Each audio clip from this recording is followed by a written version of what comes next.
čia Lina Jankauskienė ir šiandien su jumis sveikinasi Kendu pokalbiai Procesų Pro.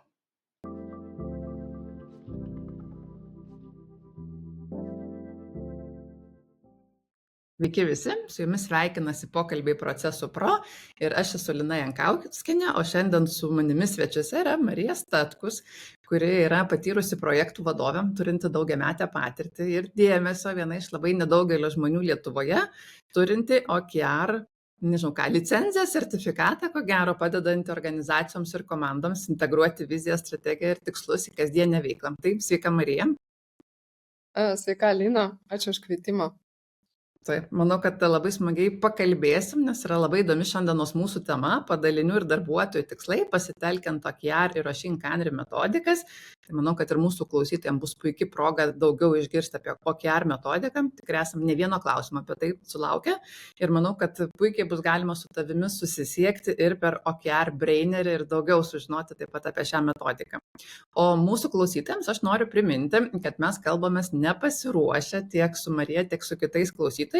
Nusistatom temą ir vis žiūrim, kur tas pokalbis mus nuneš. Jeigu sutampa, džiaugiamės, jeigu skiriasi, irgi pakankamai yra įdomu.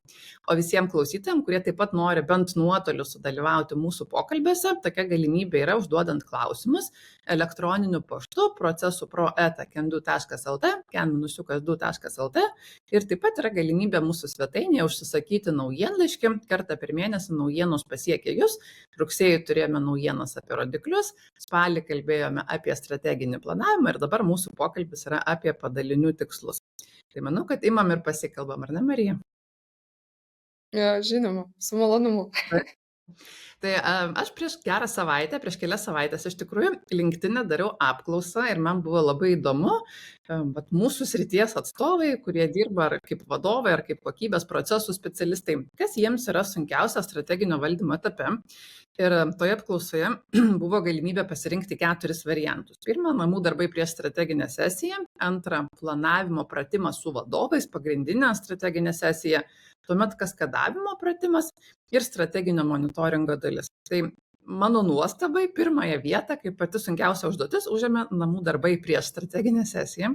Tai mes šiandien apie tai daugeliau nekalbėsim, šiek tiek jau tai aptarėme prieš tai buvusio 4 pokalbio metu, bet antroji vieta buvo maždaug trečdalis visų respondentų atsakė, kad kaskadavimas yra pats sunkiausias pratimas strateginiam planavimui.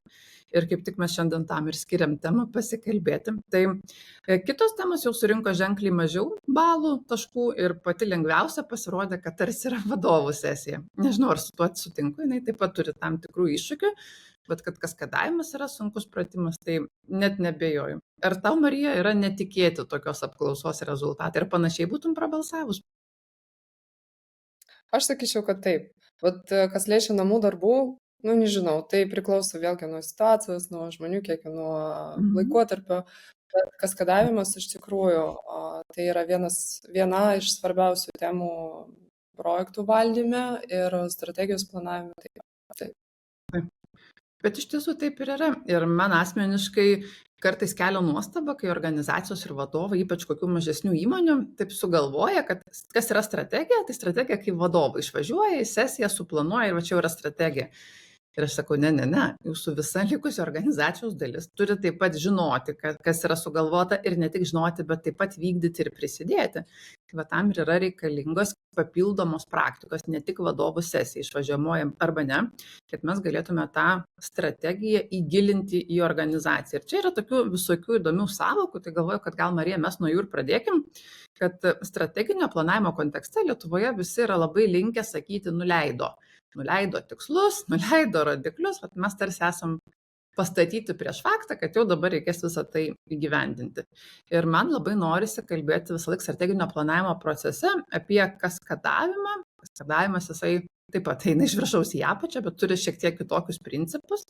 Ir skaitantiems anglų kalbos, sakyčiau, kad gal geresnės sąvokos yra net ne cascading, bet deployment ir alignment, kur vėl kažkokios tokios papildomas perspektyvas vertybinės įveda į mūsų planavimo pratimą. Tai kaip tu, Marija, pasakytum, nežinau, kaip tu pasakoji tiem darbuotojams, tiem vadovam, kurių sesijose tenka dalyvauti, kas čia per pratimas, kas tas kaskadavimas yra? Nu, sakyčiau, mes irgi naudojam visą laiką alignmentas. Aišku, Mhm. dabar mes kalbam apie vertikalinį, bet aišku, taip Mhm. pat yra ir labai svarbus yra horizontalinis alignmentas, nes tarp padalinių būtinai reikia tikslus ir key results, ar ne, pagrindinius Mhm. rezultatus irgi susišnekėti turi Taip. padaliniai. Tai aišku, mokymų procese mes kalbam su mokymų dalyviais, sakysim, ne iš pirmos valandos apie kaskadavimą arba alignment, bet tai yra labai svarbi iš tokių mokymų tema, nes Mhm. aišku, kiekvienas turi suprasti, kaip tai daroma. Ir kas liečia, pavyzdžiui, santykių strategijos ir OKR, ar ne, Objective and Key Results Mhm. Frameworką, tai visų pirma, kada mes tik pradedam šnekėti apie galimybę, ar ne, įvesti, įgyvendinti OKR frameworką įmonė, pirmą dalyką, apie kurį mes kalbam, tai yra, ar yra strategija, ar ji labai aiškiai, kaip čia angliškai yra toks žodis, articulated, ar ji Mhm. yra aprašyta. Ir Taip. trečias dalykas, ar ji yra iškomunikuota darbuotojams. O trečias dalykas, jis gali būti ta komunikacija, jis gali būti OKR įgyvendinimo proceso dalis. Tai kitaip tariant, ar ne, vadovas turi išeiti prieš darbuotojus ir labai aiškiai, garsiai pasakyti, mūsų strategija yra tokia. Būtų gerai, kad vadovas ar vadovė galėtų ir paaiškinti, kodėl Mhm. mūsų strategija būtent šiandien būtent tokia. Nes visų pirma, kiekvienas turi suprasti, kodėl. Nes čia tokia labai gera žmogiška savybė ieškoti pagrindą, ar ne? Kodėl aš tą darau, kodėl aš čia esu, kodėl šita strategija būtent dabar mums yra svarbi, kodėl mes priimam, kodėl mes ten einam. Tai va, ir OKR be strategijos nebūna. Tai nėra Taip. prasmės daryti OKR, įgyvendinti OKR įmonė be strategijos. Tai, tiesiog tai neveikia. O jeigu yra labai aiškiai aprašyta strategija, aš turiu omeny, kad bent vadovai turi gebėti parašyti, ar ne, kaip skamba mūsų strategija. Ir nuo to jau prasideda tikslų nustatymas ir pagrindinių rezultatų aptarimas, ne, irgi ir nustatymas, ir tada jau kaskadavimas arba alignmentas. Alignment. Taip. Tai va, ir jeigu mes kalbam jau apie alignmentą, apie šitą etapą, tai ką galiu pasakyti? Aš už tai, kad mes būtent kad vadovai nenuleistų, būtent kaskaduotų, ar ne? Nes, pavyzdžiui, jeigu žmonės padalinyje mato, kad jie gali su savo darbais tiesiogiai prisidėti prie strategijos įgyvendinimo, ne prie įmonės lygyje nustatytą tikslą, o Mhm. būtent prie strategijos tiesiogiai, tai viskas tvarkoj. Jie gali nustatyti savo Taip. tikslą ir prie šito tikslo pagrindinius rezultatus eiti link šito tikslo. Čia labai vertingas dalykas, jeigu darbuotojai sako, aha, mes norim nustatyti savo kitą tikslą, kuris supportina tiesiogiai strategiją, valio. Aš Taip. siūlyčiau daryti ir priimti ir važiuoti pagal padalinio pasiūlymą. Nes bet kokią Mhm. iniciatyvą žmonės rodo būtent itin OKR įgyvendinimo pradžioj, tai yra labai vertingas dalykas. Taip. Nes labai dažnai būna, kada žmonės tiesiog nesupranta, kodėl, aha, mes Mhm. turėsim papildomų darbų, ar ne, turėsim papildomus sesijos, susirinkimus, kam mums to reikia. Bet jeigu jie rodo, kad jie iš tikrųjų šiame frameworke nori kažką padaryti, rodo iniciatyvą, tai būtinai reikia priimti ir leisti žmonėms nustatyti padaliniuose savo tikslus, kurie supportina tą strategiją tiesiogiai. Vat aš taip, vat apie tai labai norėčiau pakalbėti. Aš manau, kad mes apie tai ir pakalbėsim, jeigu kažkas iš mūsų klausytojų yra pasimetę, apie ką čia Lina su Marija šnekasi, tai mes jau kalbam apie tokius pažengusius dalykus, kaskadavimo technikas ir tos kaskadavimo technikos šiek tiek skiriasi priklausomai nuo skirtingų metodikų. Tai OKR'as, Marija sako, vienokius dalykus siūlo, įvairiai galima pasižiūrėti. Aš pati daugiau dirbu su Oisin Canary, ten galbūt mes nuoseklumą tam tikrą išlaikom, bet vis dėlto tai yra metodiniai niuansai. Aš gal norėčiau taip sugrįžti prie tos esmės.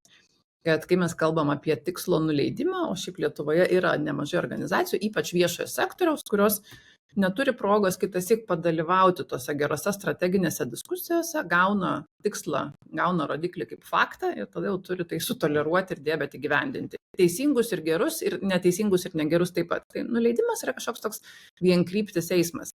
Ir tada aš bent jau pastatau kaskadavimą kaip priešingą būdą nustatyti tikslus ir rodiklius ir prie kaskadavimo dažniausiai pridedu tokius požymius, kad tai pirma yra demokratinis būdas. Tai nėra atidaviau ir dabar yra jūsų problema, tai yra kviečiu į diskusiją, dabar galvokim ir susitarkim. Ir kaskadavimo metu mes dažniausiai kalbame apie kelis dalykus. Pirma, koks yra tikslas, antra, rodiklis. Aš pati dirbdama su Oisin Canary dažnai suintegruoju, kai tikslas ir yra rodiklis, o OKR'as truputėlį kitaip tą darom. Ir mes tada iš karto kalbam, koks yra tikslas, kokia yra ambicija ir kokios yra mūsų priemonės tai pasiekti. Nes kas atsitinka, kad jeigu mes priemonių neturim, resursų neturim, galimybės yra ribotos, tai mes tada turim kažkaip ir keisti arba tikslą, arba jo ambicijos lygį, nes mes priversti savęs negalim jo įgyvendinti. Vis tiek turi būti pagrindas, kodėl mes tai darom. Ir tada tas demokratijos būdas yra būdas surasti tą sprendimą, mūsų tikslas, ambicijos lygis, priemonės, kurias mes norim įgyvendinti, susitarus, mes tada jau įsipareigojam ir tai tampa tai padalinių tikslai rodikliai, darbuotojų tikslai rodikliai. Tai kaskadavimas jisai kalba apie strateginį planavimą kitose lygmenyse, negu kad organizacijos lygmuo. Per organizacijos lygį mes labiau ketvirto pokalbio metu kalbėjom. Ir tada tas kaskadavimas, jisai labai reikalauja stiprios lyderystės ir įsitraukimo visų grandžių vadovų, kurie atlieka šitą pratimą. Ir jeigu mes kalbėdami apie organizacijos vadovą, dar galim tikėtis, kad yra ta kompetencija komunikuoti, pavyzdžiui, strategiją, apie ką ir Marija kalbi. Tai realybė yra tokia, kad tarpinės grandies vadovai dažniausiai labai stokoja šitos kompetencijos, tiek strateginio planavimo, tiek tikslų nustatymo, o strateginė komunikacija jiems iš viso gali būti milžiniškas iššūkis. Ir tada yra labai svarbu, su kokiom užduotimis ateinam į tą planavimo pratimą kaip komandos, kaip skyriaus lygmenį, nes tą tiesioginę komunikaciją atlieka organizacijos vadovas, bet taip pat ir tiesioginis vadovas, kuris gali būti, pavyzdžiui, skyriaus vadovas, pirkimų vadovas, pardavimų vadovas. Ir nuo to, kaip jis arba jis sugebės žmonių kalbą, kaip darbuotojai sako, paaiškinti, kokia yra organizacijos strategija, labai priklausys ir tai, o kaip darbuotojai supras, ką jie siūlys ir koks bus jų įsitraukimas tos sesijos metu. Tai man gal taip norisi pasakyti, kad kaskadavimo pratime mes ieškom papildomų tikslų, ne tų, kurie organizacijos lygmenį, bet tie, kurie tiktų padalinio lygmenį ir darbuotojų lygmenį ir priklausomai nuo metodikos kažkurioje vietoje sušmėžuoja ir rodikliai, ir priemonė. Ir tada deployment ir alignment, kalbant ir apie užsienio literatūrą, taip pat duoda tam tikras papildomas perspektyvas, kaip mums ta strategija tampa strateginiu mąstymu kasdienėse, pavyzdžiui, situacijose, kaip mes sugebam suvienodinti matymą tarp komandų. Ir šiaip Lietuvoje sakyčiau, kad įprastesnis terminas yra kalibracija, vertikali kalibracija, horizontali kalibracija.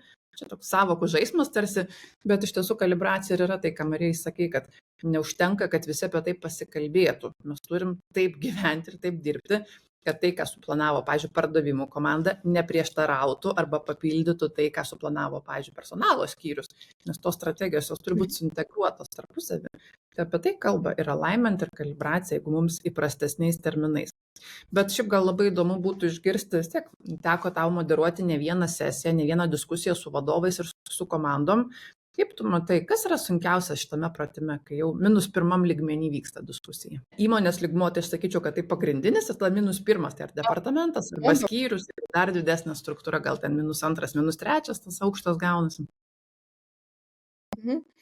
Aš sakyčiau, vėlgi grįžčiau prie tos pačios sąvokos, kaip yra iniciatyva, darbuotojų įsitraukimas, nes dar norėjau apie ką pasakyti, tai yra namų darbai vyksta, siūlyčiau daryti ne tik prieš planavimo sesijos, bet prieš OKR įgyvendinimo aplamai. Aš taip vadinčiau, reikia padaryti visų pirma tokią PR akciją Mhm. tarp darbuotojų. Jo, kažkaip suinteresuoti darbuotojų dėl OKRsų anksčiau, nei pirmi mokymai vyksta. Taip. Aišku, kiekviena įmonė turi atskirą kultūrą, atskiras, savo tradicijas, savo kažkokios, sakyčiau, čia kitaip nepavadinsi. Kultūra, jo. Nes vėlgi, tipasis OKRsai, kada jie ateina, čia naujiena, čia change ir visada čia yra stresas.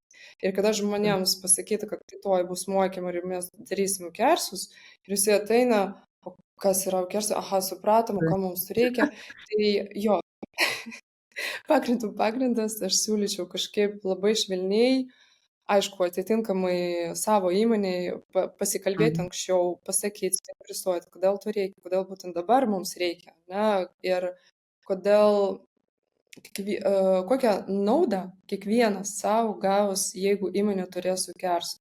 Bent, aišku, garsiai niekas apie tai nesakys, bet labai svarbu bent pradėti apie tai kalbėti, kad žmonės bent savyje pagalvotų apie tai, o gal visai neblogai, jeigu mes turėtume. Ir tik nuo to pradėti. Čia pagrindas ir kiek mačiau, būna, jeigu šitas etapas nepadarytas, tai OKRsai, jeigu ir investuoti ir laikas, ir pastangas, ir pinigai, ar ne, būna, kad griūna. Dėl to aš visą laiką apie tai kalbu. Čia labai, labai svarbu. Norėtų papildyti pačią, bet iš tiesų aš apie tai labai daug kalbu, čia vadinasi pokyčių valdymo metodika ir jinai yra reikalinga prieš viskas, prieš OKR ir prieš Oshinkan ir X-matricas. Ir šiaip, jeigu tiesiog kviečiat darbuotojus į strateginę diskusiją pirmą kartą, tai prieš tai reikia paaiškinti, ką mes čia darysime, ką jūs turit pasiruošti ar neturit pasiruošti, kaip viskas vyks. Nes ne laiku ir ne vietoj sukėlus stresą, kurio nereikia, gali būti, kad darbuotojai neįsitrauks arba tai, ką jie pasiūlys, bus nekorektiška ir jums nepatiks, jeigu taip vadovo akise, pavyzdžiui. Tai vien tik tai dėl to, kad mes nepadarėm to apšildymo prieš tai ir čia reikia nusiteikti, kokia bus nauda ir kaip mes tą darysim ir kokie paskui rezultatai bus. Gal ne iš karto, bet siek ta diskusija yra reikalinga. Tai nėra taip, kad susirenkam ir staiga pasipila strateginės ten kažkokios idėjos. Mums reikia suprasti šitą pratimą esmę. Bet čia, žinai, yra tokia įdomi vieta, kad man bent jau praktikoje dažnai tai būna, aš vadoms sakau, jūs privalote įtraukti darbuotojus, nėra pasirinkimo šiuolaikinėje organizacijoje, privalot, kitaip negali būti. Ir tada jie sako, bet aš galiu pats atsisėsti ir supildyti, nežinau, planą, pavyzdžiui, iniciatyvą, sakau, netinka. Jūs žinot, bet komandai reikia įtraukimo ir diskusijos ir po diskusijos jūs išeisit su jūsų visų susitarimu, bet susitarimas yra labai svarbi vieta. Tada vadovas jau pasidaro tą sesiją su savo komanda, grįžta pas mane ir sako, Lina, tai aš padariau taip, kaip sakėt, nesigavo. Aš visus įtraukiau, niekas neįsitraukė, visi pratylėjo, išėjo tylėdami po 2 valandų. Nebuvo naudos. Sakau, buvo nauda, nes jie sėdėjo, girdėjo, suprato, jie dalyvavo, nesvarbu, kad tylėjo. Ir metai kiti, tie darbuotojai vis tiek prakalba. Tai nesakau, kad čia idealus yra scenarius, kad taip turi būti, bet darbuotojų įtraukimas yra privaloma pareiga, kalbant apie strateginį planavimą šiuolaikinį ir kokybišką, tik tai nereikia bandyti surprizų kažkokiu pričiupti. Reikia darbuotojus įvesti, apšildyti ir pasakyti, o kaip čia nusiteikti ir kaip čia viskas vyks ir kokio indėlio iš jų galbūt mes tikimės. Ir jeigu diskusija yra gera, tai ir tas kaskadavimo sesijos šiaip yra labai prasmingos, labai parodančios vertę, kurią sukuria mūsų komandų organizacija ir kokį indėlį įdedam prie strategijos. Tai labai pritariu. Ką dar, Marija, pasakytume, kad čia yra problemiškos vietos? Jo, tai labai geras žodis, ne, apšilimas. Ir kada žmonės, tai pavadinsim apšildyti, ar ne, jie žino, kokio tikslai informuoti, tai tinkamai informuoti, kokie tikslai nustatyti įmonės lygį, jie ateina į savo departamentų tikslų lygio aptarimą, jie jau turi supratingumą, žinias, ar ne, tas teorija basics kažkokią turi, čia irgi būtinai reikia turėti. Ir žino tą metodiką, tą rutiną, ar ne, kas yra OKR rutina, tai čia 4 sesijų tipai, planavimas, retrospektyva, check-inai ir celebrationai, ar ne, ir jie ateina ir supranta, kaip daryti, kodėl daryti, ką daryti, ir tada jau kartu kuria tą bendravimo erdvę, kur kartais gimsta labai geros idėjos. Ir būna, kad tokiuose aptarimuose dalyvauja ir pats aukščiausias vadovas, ne, įmonės vadovas, būna, kad tik padalinių vadovai, bet pats tas faktas, kad žmonės iš skirtingų padalinių susirinka kartu, turi kažkokį bendrą pagrindą, mes vadinsim, tai yra tas įmonės lygio tikslai ir pagrindiniai rezultatai, ir pats tas frameworkas jau žino, apie ką eina kalba. Tai tada jie dažniausiai kūrė cross-functional teams, kaip čia lietuviškai, cross-funkcionalinius komandas. Jo, ir tada jau ant padalinių lygio dirba žmonės labai dažnai iš skirtingų padalinių kartu. Pavyzdžiui, labai norisi kažkokią gerą pavyzdį duoti iš karto. Labai dažnai kartu dirba, aišku, marketingas ir sales. Čia visiems suprantama, kad būna, kad yra tokių tikslų, klientų pritraukimo, pelningumo didinimas ir visa kita. Dažnai dirba kartu production ir marketingas, nes irgi jie reikia padidinti, pavyzdžiui, produkto brandą, pagerinti produkto brandą. Čia dalyvauja ir marketingas, ir productionas, ar ne? Tai čia viena iš tokių didžiausių ir svarbiausių vertybių, kad žmonės susirinka kartu ir kalba apie tokius dalykus, apie kurį jie nekalba per paprastus susirinkimus, kada yra agenda tam tikra ir pirmas, antras, trečias klausimas. Mes ateinam čia vietą kūrybai ir vietą idėjoms. Bet vėlgi noriu pakartoti, labai svarbu, kad žmonės jaustų saugiai. Nes už OKR-sų neįgyvendinimą niekada neturi būti baudų. Jokių. Ir apie tai, aišku, iš pačios pradžios reikia informuoti žmonės. Mes turim turėti ambicijas, turim eiti link žvaigždžių, bet mes tuo pačiu metu turim suprasti, kad jeigu mes nepasieksim rezultatą, niekas nenubaus mūsų. Bet čia gal aš dar papildysiu, kad OKR-ai kaip metodika, kaip frameworkas išskirtinai yra, bet nežinau, Marija patvirtins arba paneigsi tai, ką žinau, kad yra išskirtinai dėmesys ambicijai ir išskirtinai dėmesys saugumui. Ir tai turi ne visos metodikos ir ne visi frameworkai. Ir va čia ir yra grožis. Taip ir yra, ar ne?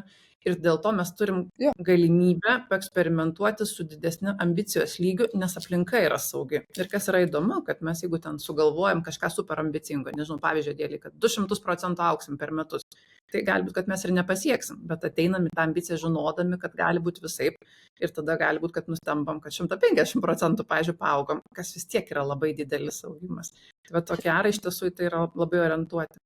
Ir Marija, dar iš tai, ką prieš tai paminėjai, tai man atrodo, kad čia yra gal kelios tokios įdomios visiškai vietos. Ir aš pati, kai moderuoju strateginės sesijas, ypač įmonės lygmenį, organizacijos lygmenį, man dažnai kilo toksai klausimas. Sako, mes tam turim kokį nors strateginį projektą, strateginį prioritetą, padaryti kažkokį super reikšmingą uždavinį gyvendinti, nežinau, įstatus organizacijos pakeisti. Ir tada aš sakau, o tai kiek padalinių dalyvaus tame? Sako, ten, nežinau, vienas skyrius teisininkai. Ir aš sakau, o čia tikrai yra strategija. Nes mano akimis, jeigu nedalyvauja bent 2 komandų atstovai, tai labai nemaža tikimybė, kad čia nėra strateginis projektas prioritetas. Tai gali būti, kad skamba kaip didelis darbas vieno skyriaus. Ir tada klausimas, o kodėl čia atsiranda prie organizacijos strategijos? Gali būti, kad tai yra. Tai neprimkit, kad 100% visada taip ir yra. Bet mes dažniausiai ir ieškom to požymio diskusijose, o kas turi tą požymį strateginis. Ypatingai svarbus yra pokytis, yra ambicija, reikia įvairių perspektyvų ir įvairaus susitraukimo. Ir tada taip, mes jau galim priskirti, kad čia yra ne darbas, kad čia matyti yra strateginis, ar tikslas, ar rodiklis, ar net ir priemonė kitas iki. Tai Marija, aš galvoju, kad mūsų gal ne visi klausytojai žino apie OKR ir kokios yra tos principinės nuostatos. Tai gal tada pabandykim ir sugrįžti prie tų 4 žingsnių etapų ir gal yra dar kažkokių papildomų vertybių arba principų šitoje metodikoje. Jo, aš sakyčiau, kad galim į OKR frameworką žiūrėti kaip visų pirma kaip į filosofiją ir aišku kaip ir frameworką, konceptą, kurį kuris turi savo elementus, tam tikrus taisyklius, elementus ir dalykus, kurios būtina laikytis. Dėl filosofijos, labai fainas pavyzdys ir labai faina metafora, pavyzdžiui, čia jeigu du darbuotojai, ar ne, kartu kažką stato, ar ne, ir prie vieno prieisi ir paklausi, ką tu darai, jis sako, aš čia, pavyzdžiui, ką jis daro kasdien, pavyzdžiui, aš čia nešu akmenis. Ir viskas, aš nešu akmenis kiekvieną dieną. Bet prieisi prie kito ir paklausi, ką tu darai kiekvieną dieną, toks pats klausimas. Jis pasakys, aš statau pilį. Bet jį gali daryti tą patį dalyką. Jis irgi gali nešti akmenis kiekvieną dieną. Bet filosofija pas kiekvieną skirtinga ir aš spėju, kad ir motyvacija visiškai skirtinga. Nes vienas tiesiog kasdien daro tą patį darbą, o kitas irgi daro tą patį darbą, bet supranta, kad po kažkiek laiko mes turėsim pilį ir aš suprantu, koks mano indėlis. Bet iš tiesų tai yra platesnis dalykas negu kad darbą dirbti. Ir aš pati, kai su vadovais dirbu, aš turiu truputį kitokią pavyzdį, tam bažnyčią, kad stato, bet logika yra lygiai ta pati. Ir tada man vadovai sako, Lina, bet sako, negi darbuotojas nemato, kad va čia neš akmenis ir bus pilis. Sakau, nebūtinai mato. Nes vieni vienaip žiūri savo darbą, kiti gali būti, kad va taip žiūri ir jaučiasi maži, nereikalingi ir pavargę, ir tos prasmės tada yra mažiau. Ir tada tai yra vadovo užduotis parodyti tą platesnį vaizdą, suteikti prasmę tam akmeniui, kurį čia nešuosi, ir tada darbuotojai tarsi labiau mato. Bet čia kas yra labai svarbu, ką rodo įvairūs tyrimai daryti personalo srityje, kad platesnio vaizdo matymas dažnai duoda tą purpose jausmą, kad mes čia su misija esam susirinkę. Ne šiaip darbą dirbam ir algą uždirbam, kas taip pat yra svarbu, bet yra kažkokia platesnė misija. Ir dar jeigu ta misija sutampa su tuo, kas yra darbuotojo asmeninės vertybės arba misija, tai dar stipresnis yra efektas. Ir mes tada galim turėti daug geresnį įsitraukimą ir net darbuotojų emocinės ir psichinės sveikatos gerovę. Ir jie yra lojalesni darbdaviai ir efektyvesni darbdaviai. Tai taip gali atrodyti, kad čia kažkokie metodikos reikalavimai. Bet po tuo slepiasi labai dideli ir labai vertingi organizacijom dalykai, tokio vertingumo, kad yra verta eiti tuos papildomus žingsnius, kalbėti su tais darbuotojais, traukti ir komunikuoti, nes tai gali tapti labai reikšmingais pokyčiais organizacijos kultūrą ir apskritai organizacijos rezultatuose. Tai pritariu. Aš dabar galvoju apie labai gerą pavyzdį, čia mano asmeniškas pavyzdys. Aš dirbau įmonėje, kuri gamina bituminės dangas. Ir pavyzdžiui, vieną kartą aš mačiau, kad šitas dangas buvo pristatytas į darželį. Aš mačiau prie darželį, kur buvo darytas remontas, ir tą darželį lanko mano vaikas.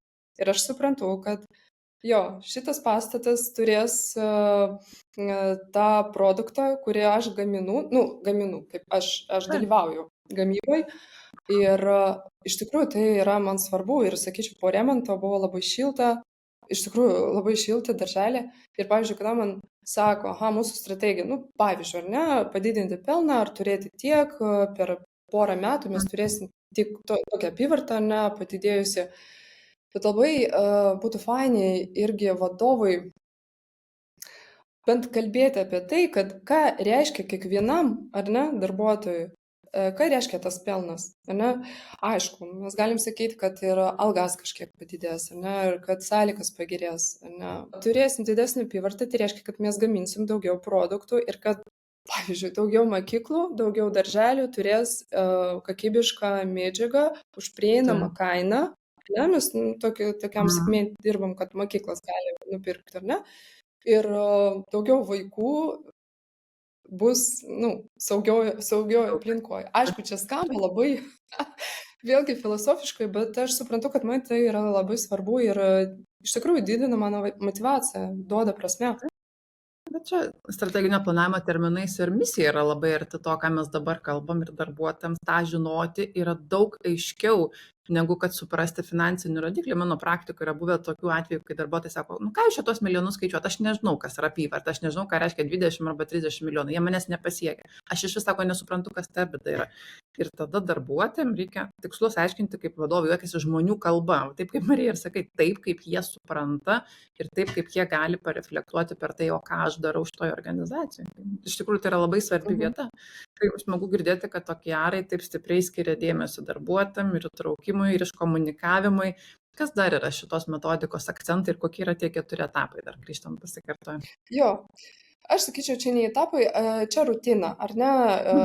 Tai yra planavimo sesija, čia pirmas, nu, sakysim taip, jeigu įmonė niekada neturėjo OKR'us, aišku, reikia susipažinti darbuotojus, tai yra, nu, kažkiek mokymų turi būti suteikti, čia faktas.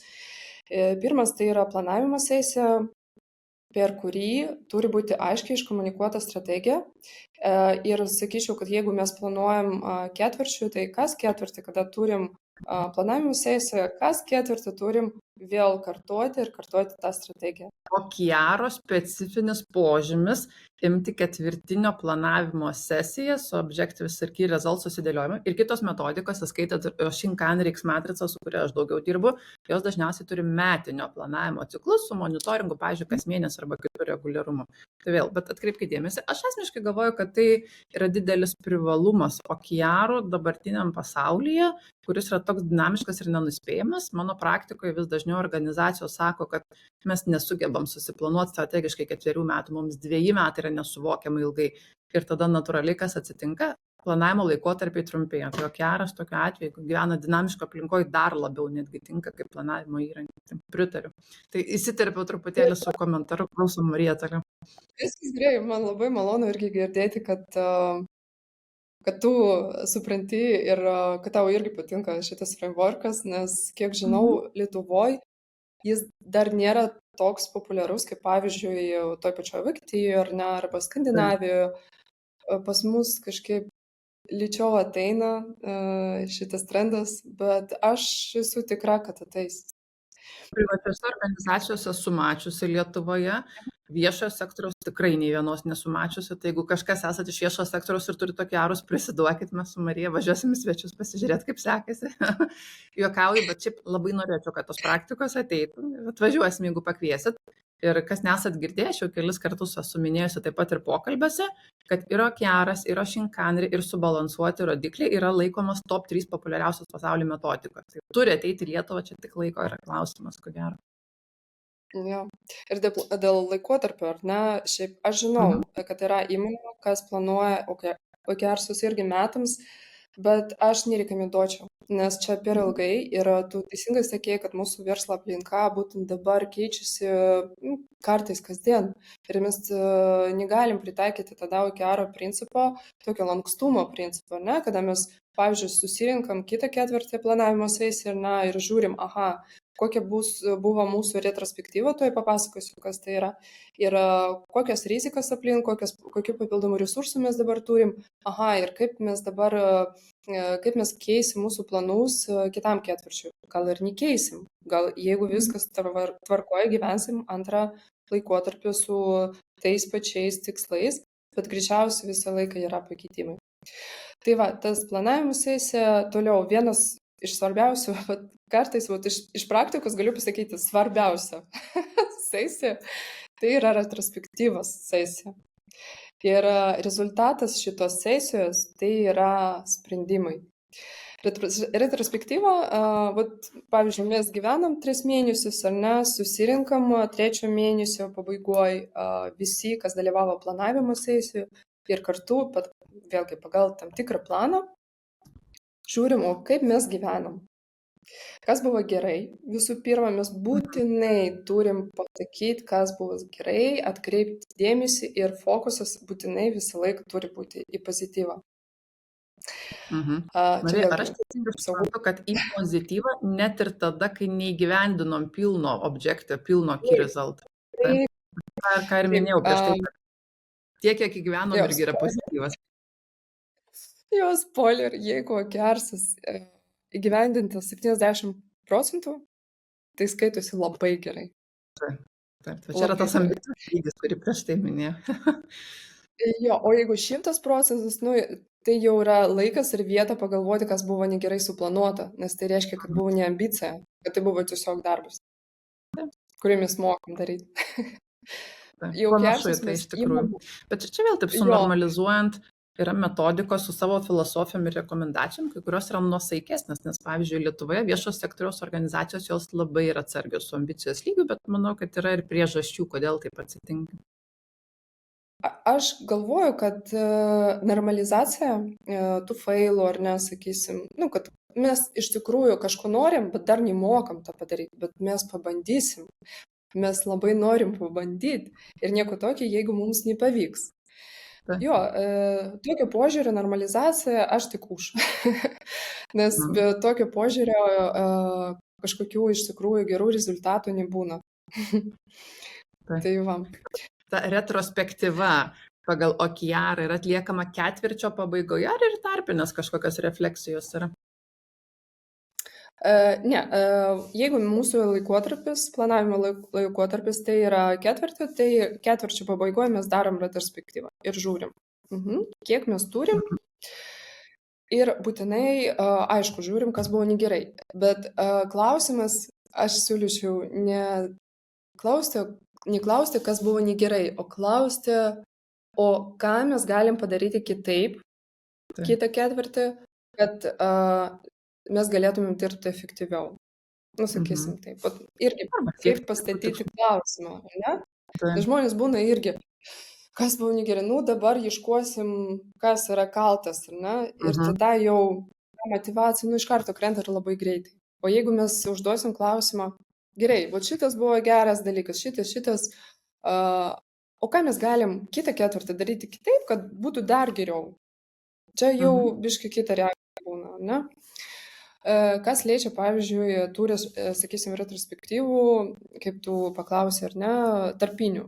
Čia ne retrospektyvas, o kas savaitę tai yra check-inas. Pavyzdžiui, komanda gali išsirinkti, pavyzdžiui, pirmadienius, ar ne? Ir kas pirmadienį mes susirinkam trumpam, žiūrim, koks yra praeitos savaitės faktas, kiek sudaro procentų nuo rezultato. Ir irgi yra toks dalykas, kokia tikimybė, kad mes įgyvendinsim mūsų OKR. Tikimybė skalė nuo 1 iki 10. Tarpsiu. Gal taip reikia pasakyti, kas tas vienas OKR'as yra. Tai jeigu kažkas iš klausytojų nėra susidūrę, tai turėkite omeny, kad OKR'as šifruojasi Objectives and Key Results, tai sutrumpinus ir yra OKR'as ir kaip metodika, ir kaip suprantu, tas tikslo kombinacija su tais esminiais rezultatais. Jeigu Marija atsimenu teisingai, tai Objectives yra labiau kaip tikslas, nematuojamas kaip siekiamybė, Key Results dažniausiai yra matuojami. Taip dirbate, ne? Nes Taip, aš Lietuvoje esu mačiusi kitokių interpretacijų truputėlį. Ne? Gerai, reikia pasinagrinėti, bet šiaip jo, Objective and Key Results anatomija labai panašiai, žinai, kaip, sakysim, kelionė, ar ne? Objective tai, o kur mes norim būti? Kur galų gale mes norim būti? Ir pamatuoti mes, nelabai galim, ar ne? Bet Key Resultai atsako į klausimą, o kaip mes suprasim, kad mes važiuojam teisingų kelių? Čia jau galim pamatuoti, ar ne? Čia kažkiek kilometrų, mūsų kryptį, dar kažkas, ten kiek žingsnių padarėm ir visa kita. Čia kaip suprantam, ar teisingai einam. Ir tada jau yra trečias lygis, pats, sakysim, žymiausias, tai yra jau užduočių lygis. Tai ką reikia padaryti, kad mūsų rezultatai, pagrindiniai rezultatai būtų įgyvendinti. Ir jeigu jį įgyvendinti, tai mes jau puikiai jį turi būti matuojami, ar ne, tie rezultatai. Ir pagal rezultatų įgyvendinimą mes jau galim vertinti, ar mes einam link mūsų tikslo. Jo, tikslas, jis nematuojamas ir rekomenduojama turėti maks 3 tikslus kiekvienam lygyje, įmonės lygyje 3 ir padalinių. Kiekvienas padalinis geriau, kad neturėtų daugiau nei 3, nes po to jau sunkiai suvaldyti visą šitą dalyką. Ir kad kiekvieno dar po 3 Key Results, kas rodikliai gali būti ir dar jūsų užduotis, tai čia jau yra nemaža apimtis iš tikrųjų. Iš tikrųjų. iš tikrųjų. Ir labai svarbu paminėti, kad kiekvienas ir tikslas, ir kiekvienas pagrindinis rezultatas, key resultas, ne, turi turėti savo savininką. Ir tai nereiškia, kad šitas žmogus vienintelis bus atsakingas už įgyvendinimą. Ne, čia yra organizatorius. Jis organizuoja darbus taip, kad šitas key resultas būtų pasiektas. Čia labai svarbi tokia rolė. Ne visi iš karto sutinka būti savininkais, bet kada žmonės supranta, Rodiklių kontekste matau. jo, bet kada žmonės supranta, o kokia ta rolė, į ką reikia daryti, nu būna, kad visą laiką atsiranda žmonės, kas iš tikrųjų supranta, aha, aš turiu tiek kompetencijų, aš myliu savo komandą, aš noriu sužinoti, kaip dirba kita komanda, jeigu tai yra cross-functional bendradarbiavimas, ne? Ir tada visą laiką atsiranda tokių savininkų. Tai jo. Labai yra svarbu Aha. pasakyti, ką yra atsakinga šita rolė. Nes praktikoje čia darbuotojo nežinojimas, ką tai reiškia, kai čia atsiduria mano vardas, šiuo atveju mes apie key result kalbam, mano atveju mes labiau kalbam apie rodiklius, apie strateginės priemonės. Nežinojimas, ką reiškia, kai mano vardas yra šalia, gali sukelti labai daug įtampos. Nes kartais darbuotojai galvoja tokia labai dramatiškai. Kai nepavyks, aš būsiu kaltas, kai būsiu kaltas, mane atleis ir vat baigėsi čia mano dienelės, kur gali būti, kad nieko tokio neturėjo omeny nei vadovas, nei komanda, bet mes piešiam kažkokį neaiškų scenarijų arba kažkokia hiperatsakomybė atsiranda ir irgi tada atrodo, kad jau aš čia turiu viską mesti, čia yra vienintelis dalykas, ką aš turiu daryti, nežinau, šį ketvirtį. Vėl, tai ne visada yra tiesa. Tai man patinka tas žodis organizatorius, aš gal mėgstu šeimininkas, tai organizatorius organizuoja, šeimininkas šeimininkauja, tai nėra 100% atsakomybė tam žmogui, bet jisai veda šitą procesą, kad jisai kokybiškai vyktų. Tai labai svarbi vieta, jeigu kažkas iš vadovų klausosi, būtinai pabrėžkit, ką reiškia gavimas tam tikros rolės atsakomybė. Bet žinai, dar papildysiu, kad ir kita komanda, ar ne, kiti komandos nariai turi suprasti, kas čia per šitą rolę. Ne tik šitas žmogus, bet ir visi kiti. Jie turi suprasti, kad čia jų atsakomybė jau teikti suportą šitam organizatoriui, šitam šeimininkui. Ir čia jau yra pilna atsakomybė. Nes būna žmonės, jis ten, ar jį viską darys, organizuok mus. Taip neturi būti ir čia vėlgi turi būti tiesiog aiškiai iškomunikuota iš pačios pradžios. Tai jeigu grįžtam prie check-insus, tai yra tiesiog savaitiniai susirinkimai, jį turi būti labai trumpi, greitai prabėgam ir šitų susirinkimų rezultatas arba pasižiūrėti, kur trūksta resursų, arba kur yra problemas ir susitarti, kas, pavyzdžiui, gali spręsti tą problemą, arba iš kur gali atsirasti papildomi resursai. Ir, pavyzdžiui, jeigu reikalingas jau papildomas aptarimas, susitarti dėl atskiro myto, ar ne? Nedaryti per OKR susirinkimus, o jau aptarti tą atskirą problemą kitų laikų. Mūsų tikslas išsiaiškinti, kur yra problema, ar ji yra. Kartais galima pakalbėti, ar tai yra problema. Čia irgi. Ir kaip pasakyti, ir iškomunikuoti visiems, čia aišku turi būti kažkokia bendra erdvė, greičiausiai čia nuotolinėje, ar ne, viskas vyksta tam SharePoint ar kažkur, pasižiūrėti, koks yra bendras vaizdas ir iš karto norėčiau paminėti, ar ne, dėl tos bendros erdvės.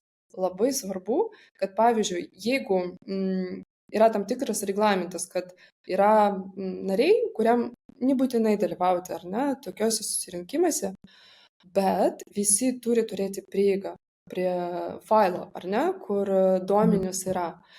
Čia, aišku, labai retai žmonės, kam nebūtinai dalyvauti susirinkimuose, eina ir žiūri, kas ten yra, bet tas pats faktas, kad jie turi linką, kad šitas failas yra pašarintas su jais. Ir vėlgi, tai yra iškomunikuota, tai yra labai svarbus dalykas, kad aš žinau, aš gal ir nenorėjau, mane nepakvietė, gerai, bet kad šitą informaciją man prieinama, tai yra labai svarbu. Čia, aš Mhm. sakyčiau, vienas iš tokių svarbiausių dalykų, reikia nepamiršti. Ir aš dar taip pat paantrinčiau, nes mes ir lyno, ir ošinkanlių kontekste irgi labai nemažai apie tai kalbam, bet, pavyzdžiui, lyno kontekste, nežinau, ar yra Marija pačiai tekę girdėti, labai dažnai rodiklių lentos kaba kabinete ant sienos arba koridoriuje, iš kad visi galėtų eidami matyti. Dabar, kai esam labai daug nuotoliniam, hybridiniam darbe, tada lygiai tą patį darom, dedam nuorodas į bendrą erdvę, kad bet kas, bet kada galėtų prisijungti, tiek kiek organizacijos konfidencialios informacijos apsauga, pavyzdžiui, leidžia. Ir pagrindinė idėja, kodėl taip yra daroma, tai pirma, tai, ką sakai, tam, kad visi turėtų prieigas, antra, yra toksai savo pažadas, kad viešumas kuria atskaitomybę. Ir jeigu viešai visi mato ir gali pamatyti, tai aš tada turėsiu tam tikrą tempą ir darysiu tai, kas esu pasižadėjęs ir tais terminais, nes gal nesmagu, kad ten generalinis, pavyzdžiui, skaito, kaip nieko nepildėm jau 5 mėnesius. Ir tada tai yra geras elgesys, ta disciplina, tam tikra rutina atsiranda, bet jos labai reikia įgyvendinimo etape. Oi, tai taip, čia tokia lyga, jo, per tokias sesijas, per planavimo sesiją galima suplanuoti, kad mes raketas čia statysim ir visi labai mėgsta tą daryti, tiesą sakant. Pasvajoti pakurti, bet kada eina laikas, kad reikia, nu, pavyzdžiui, planavimo sesijos rezultatus dėti į tokias lentelės, ar ne, tokią digitalizaciją pasidaryti, nu, tada jau prasideda. Dėl to viskas turi būti parašyta. Arba čia, jeigu gyvai tiesiog ant sienų rašyti, ar ne, arba jeigu čia nuotolinį, nu, turėti kažkokią myro arba kitą sprendimą ir ten viskas turi būti parašyta. Tai norėjau labai apie keistą vieną papasakoti. Tai labai didelis koncernas, gamybos koncernas ir ten buvo toks bandymas įgyvendinti QR'sus ir nepavyko, nes dirba vyrai, kuriems nelabai kitų lentelių ir ką jūs čia sugalvojat, vėl papildomas darbas. Labai paprasta istorija, kasdienybė. Ir tada vadovai nusprendė, okei, tada pradėsim nuo mūsų. Ir ten buvo kažkiek tų vadovų, nedaug, iki 10, ir jį sugalvojo savo, pasidarė QR'sus ir padarė tokią lentą, arba nuotolinį, arba tiesiog elektroninį, arba tiesiog ant sienos, kur buvo įmanoma. Ir kažkiek laiko, nu metus laiko gyvena pagal QR'sus. Ir taip su disciplina pildo tą lentelę ir visi kiti darbuotojai matė. Tai nuo kitų metų ir visi kiti buvo įtraukti. Nes pamatė pavyzdį, kad mūsų vadovai tą daro, kad tai pildosi, kaip tai vyksta, ir tada visi kiti sako, ar mes blogiau dirbam, ar kas, mes irgi taip norim. Pavyzdys veikia. Ir vėlgi, jo vadovai būtinai turi būti įdarbinti. Ir čia didelį klaidą vadovams galvoti, nu mes kažką toj padirbsim, pastangų įdėsim ir toliau komandas dirbs patys, pačios. Strateginius dalykus realizuoti. Taip nebūna. Visiškai pritariu. Ir strategijos metu, aš asmeniškai sakau, kad yra labai svarbus, tiek organizacija yra tam tikra struktūra tokia, piramidinė. Ir labai yra svarbus patraukimo efektas iš viršaus. Ką pasiprašom, kaip užduodam tą tempą, taip paskui visas elgesys copy-paste būdu nusirita per visas komandas. Ir jeigu mes gerai nepatraukiam, nei su planavimu, nei su ambicija, nei su rutinom, lyderystės, kaip Marija sakai, tai toks pat elgesys, abejingumas ir nusirita per visas komandas, nes vadovam nesvarbu, kodėl man turi būti svarbu. Vadovai net jau, kodėl aš turiu ateiti tas sesijas. Ir tai yra bėda, tai iš tiesų vadovai, kai investuoja savo valandą, tai jie ne valandą sugaišta, bet jie valandą investuoja tai, kad tai taptų daugybę analogiškų valandų skyriuose komandos ir darbuotojų perspektyvai. Tai tas pavyzdys vadovais turi, nežinau, 10-eriopą vertę, ko gero, negu tai, ką vadovas įdeda. Tai iš tiesų labai svarbi vieta. Jo, pilnai pritariu. Taip. Tai va, tai yra kas savaitinis susirinkimai ir ketvirtas tai yra irgi savaitinis susirinkimai, vadinasi celebration, šventė. Ne visiems tinkamas formatas, yra toks variantas, kad komandos to nedaro, įmonės to nedaro, bet esmė tame, kad susibėgti vėl 15 minučių ar 20 minučių penktadienį, pavyzdžiui, išsirinkti laiką, prisijungti ar susibėgti gyvai, priklauso. Ir tiesiog pasakyti, kas buvo gero, tik apie gerus dalykus. turėjau tokią praktiką, kada žmonės pradėjo kalbėti apie gerus dalykus OKR frameworko ribose, bet po to pradėjau tiesiog bendrauti. Tiesiog sakyti, kas gero buvo tiesiog pas juos asmeniškai. Ir mes tiek sužinojom, čia labai trumpai, kiekvienas po vieną sakinį, kas ten atsitiko, jau nustojom kalbėti apie OKR'us, bet kalbėjom pas kažką gimė sūnus, pas kažką vaikai nuėjo į 1 klasę, kažkas vienas kolega pasakoja, kad Taline gyvena. Sakė, aš vakar beveik pavėlavau į savo vestuvės, nes pas mane ten autobusas vėlai atvažiavo. Ir jis iš ofiso važiavo į metrikaciją, į vestuvės. Buvo.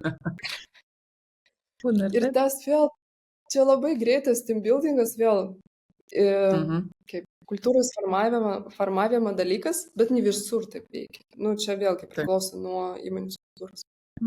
Tai jo, čia keturi. Mes Lyno kontekste, Shinkanri kontekste šito žingsnio tai tikrai neturim celebration kaip tokio aiškiai išskirto, bet gal su tom tokiom savaitiniam rutinom dažniausiai suintegruojam, ten kalbam ir kas pavyko ar ko nepavyko, tai vis tiek tas žingsnis yra svarbus. Ir man patinka tas manimas, kad strateginis planavimas yra team buildingas, tie visi follow-upai ir retrospektyvos tai yra taip pat, ir apibendrinimas celebration tai irgi yra team buildingas.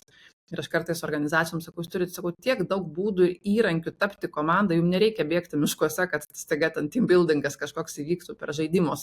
Yra puikios praktikos tiek strateginiam valdyme, tiek ir problemų sprendimo tam tikrose sesijos, ypač tos functional, kur komandos yra.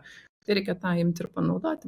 Tai Marija, girdžiu, kad OKR metodika yra labai didelė apimtim panaši ir į kitas metodikas. Aš gal labiau šiandien apie Shinkanri, apie X-matricas kalbu, nes esminės žinutės, ko gero, yra tos pačios. Per vadovus, komandų įtraukimas, diskusija, demokratinis valdymo stilius, planavimas ir sugrįžimas pasitikrinti, kaip čia sekasi.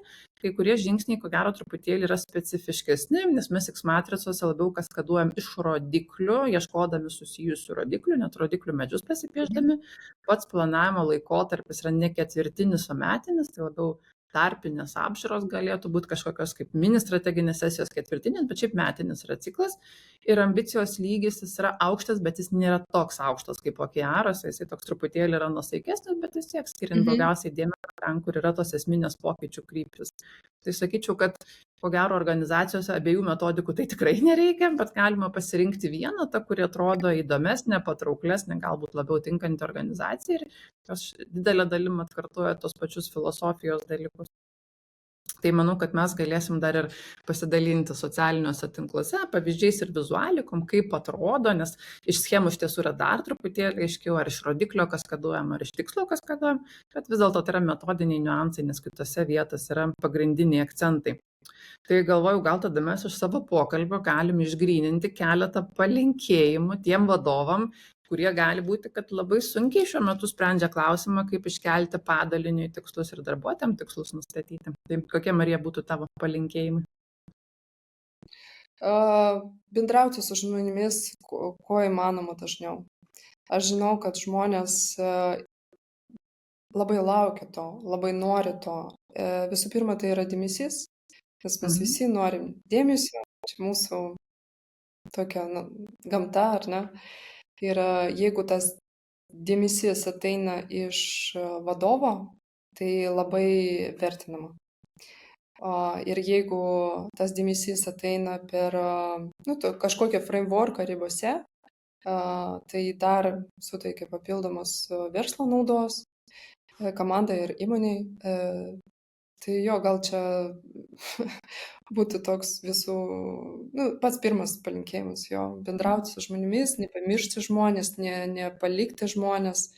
Vis tiek kažkada, žinai, skaitau įdomi tokią mintį, kad psichologiškai santykiai tarp darbuotojų ir vadovų labai panaši į tėvų ir vaikų santykius. Ir kada tėvas, arba mama, ar ne, tiesiog ignoruoja vaiką, iš karto kyla tokia nerimas, ar ne, ir iš karto blokuoja psichiką, blokuoja, vaikas, pavyzdžiui, blogiau mokausi, blogiau dirba, ten reikalauja daugiau dėmesio, ar ne, ten blogo elgesys ir visa kita. Tai tiesą sakant, labai panašiai vyksta ir įmonėse, komandose, ar ne, tai hierarchija. Jeigu vadovas pradeda ignoruoti, nu tada galima sulaukti labai negerų dalykų komandai. Arba net nebūtinai ignoruoti, jeigu santykis yra labai nedemokratiškas ir nelygiavertis, tai pritariu, tas iš tiesų yra svarbu, aš pat irgi esu skaičiusi šitą literatūrą, kad vadovas užduoda toną, koks bus santykis ir darbuotojui jį pakeisti yra labai sunku, gal net neįmanoma. Bet jeigu vadovas užduoda atvirumą, diskusiją, tą demokratiją, daug gerų dalykų gali atsitikti, nes daugiau arba mažiau, bet darbuotojai tada atsiveria ir įsitraukia ir dalyvauja, nebūtinai visi, visko atsitinka, ne, bet didesnė yra tikimybė. Tai iš tiesų labai geras palinkėjimas.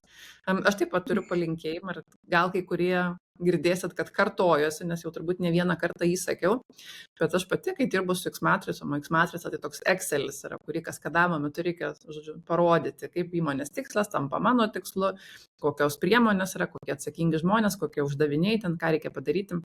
Ir kartais jį taip nėra labai lengva skaityti ir pildyti. Ir man vadovai kartais sako, Lino, tai kas bus, jeigu mes neteisingai užpildysim, nemetodiškai, ne toj vietoj rašysim. Sakau, žinokit, nieko nebus. Nieko nebus, jūs turėsit tą pačią mintį tik kitam langelį parašyti. Ir čia Marija irgi atliepia tai, ką sakai. Pats svarbiausias dalykas yra įsitraukti ir galvoti.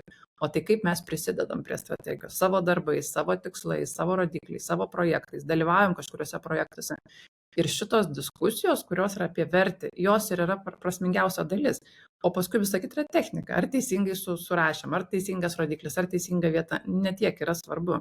Ir jeigu dirbat su kažkuriuo iš frameworkų, ar Okearas, ar Shinkanrio, gal savo kažkokį kitą turit, tai metodinis teisingumas yra, nežinau, 10 eilėj. Pačios svarbiausios yra tos mintis, dėl kurių jūs susitarėte. Ir jeigu metodika yra testinė, tai aš sakau, jūs dar turėsit laiko po metų, po 2, po 5 grįžti, geriau sugalvoti, metodiškiau, kažkaip profesionaliau tai padaryti, bet tai nereikia savo tokio aukšto lūkesčio užsidėti per pirmą planavimo laikotarpį, per pirmuosius metus. Tai va taip ir linkiu, kad išlaikyti sveiką protą ir kalbėtis daugiau su komanda.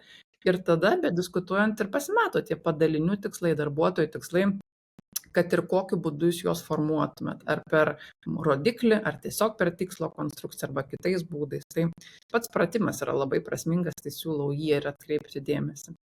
Na ką, o mūsų pokalbis, ko gero, šiandien ir baigtas, tai Marija, labai ačiū tau. Man nuoširdžiai yra labai smagu matyti, kiek daug bendro mes matom savo veikloje, kiek daug bendro yra tarp šitų metodikų. Tai tikrai labai džiaugiuosi, kad turėjom progą aptarti. Jo, ačiū tau už kvietimą, man buvo labai smagu pasikalbėti. Labai ačiū tau. Labai smagu tikrai. O visiems mūsų klausytojams noriu priminti, kad jeigu šis pokalbis jums pasirodė vertingas, tai pasidalinkit su savo vadovu, ar su savo kolegom, ar su savo bendraminčiais. Ir kaip visada sakau, like, share, subscribe, dalinkimės ir mes daliname šią informaciją visiškai nemokamai tam, kad kuo daugiau žmonių galėtume pasiekti. Jeigu norite pamatyti mūsų ankstesnius pokalbius, tą galima padaryti Spotify ir YouTube paskyrose, Kendu, Procesų Pro pokalbiai. Ir taip pat galima siūsti mums klausimus procesupro@kendu.lt. Tai labai lauksim, dalį šiandien iš jų taip pat atsakėm, lauksim ir ateities pokalbiam. O šiandien jau atsisveikinam ir sakau iki viso. Ate.